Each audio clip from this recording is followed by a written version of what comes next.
আজি মহা অমাবস্যা মহাযুগৰ দ্বিতীয়টো দিন আৰু দ্বিতীয়টো দিনতো বিভিন্ন সাধু সন্যাসীকে আদি কৰি বিভিন্ন প্ৰান্তৰ পৰা ভক্তসকলৰ সমাগম আগতকৈ বেছি দেখা পোৱা গৈছে।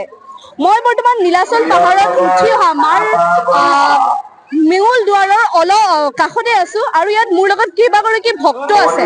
তেওঁলোকৰ লগত মই কথা পাতিবলৈ চেষ্টা কৰিম। কেনেকুৱা লাগিছে? কেমন লাগছে? ভালো লাগছে। এবাৰ প্ৰথমবাৰ আসছেন? দ্বিতীয়বাৰ।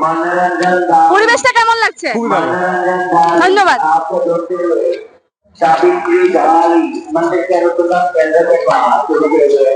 আৰু এইদৰে দেখা পাইছে আপোনালোকে বিভিন্ন ভক্তৰ সকলে বৰ্তমান মাৰ আশীষ মাৰ ওচৰত নিজ নিজ কামনা লৈ আহিছে আৰু নিজৰ কামনা মাৰ ওচৰত প্ৰাৰ্থনা কৰা দেখা পোৱা গৈছে। এইদৰে আমি আৰু কেইজনমান লগত কথা পাতিবলৈ চেষ্টা কৰিম। এনেদৰে দেখা পাইছে আপোনালোকে বিভিন্ন ভক্তই আচলতে মাৰ মন্দিৰ বৰ্তমান ভিৰ কৰিছে আৰু মাৰ মন্দিৰত ভক্তসকলৰ কালিৰ তুলনাতো আজি বেছি দেখা পোৱা গৈছে। প্ৰচণ্ড ৰ'দ তথা বৰষুণক নেওচিও মানুহে মাৰ আশীষ ল'বলৈ অহা দেখা পোৱা গৈছে। ইয়াতে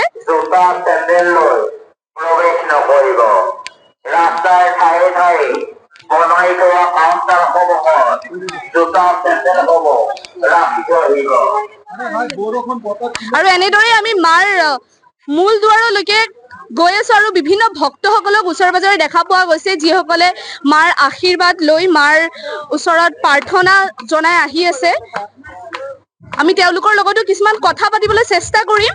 কেমন লাগছে? হ্যালো।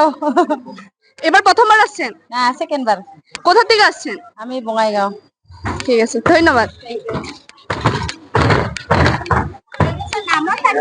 এনেদৰেই দেখা পাইছে আপুনি বিভিন্ন প্ৰান্তৰ পৰা অৰ্থাৎ অসমৰো বিভিন্ন ঠাইৰ পৰা মানুহ ক্ৰমান্বয়ে মাৰ আশীৰ্বাদ ল'বলৈ আহি যিকোনো খবৰৰ বাবে যোগাযোগ কৰক 7099017330 লগতে 7099017110 নম্বৰত।